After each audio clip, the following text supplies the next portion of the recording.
releasing new guidelines about wearing face masks indoors. Here to answer your questions is Dr. Helen Boucher, the interim dean of Tufts Medical School and an infectious disease specialist at Tufts Medical Center. Great to see you, doctor. Good to see you too.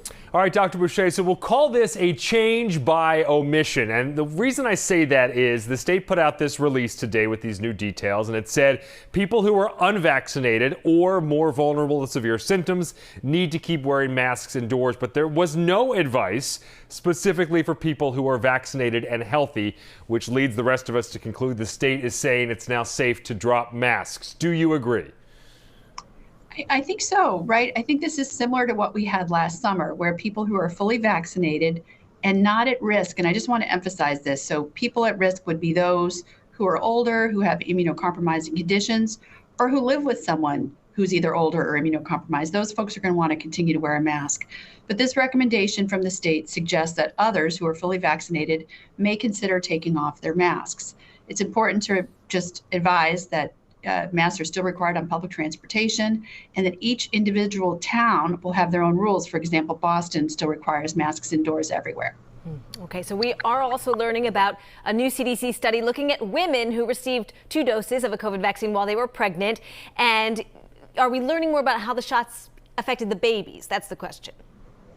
Yes, and this is really good news. So the babies in this study had 60% less risk if their mom was vaccinated for those first 6 months of life that are so important. So really good news that vaccines in pregnancy are not only safe, but protect the baby. All right, let's get to a couple of your questions, Dr. Boucher. The first one's from Maureen. She writes, quote, if someone contracts COVID from an unvaccinated person, would that infection be more virulent than an infection from somebody who is vaccinated and boosted? I guess she's trying to get at perhaps the amount of viral load that's transferred here. What do you say? What do we know about that? Right. Well, we have some interesting data that might suggest that vaccinated individuals do have a lower viral load, but the virus itself is no different, right? The virus can't tell. So, the best thing to do is to be vaccinated so you don't face that issue. Okay, well, here's another one. This one comes from our viewer, Darlene, and she asks, how long does the average long hauler symptoms last? Are there treatments to help?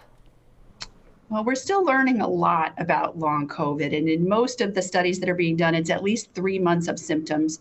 For other people, it lasts longer. In terms of treatment, we know that vaccines help, and that getting vaccinated even after you've had COVID will protect you from getting long COVID. So again, the best tool we have in the toolbox is vaccination. All right, good advice. Dr. Helen Boucher at Tufts, thanks so much for your time. Great to see you.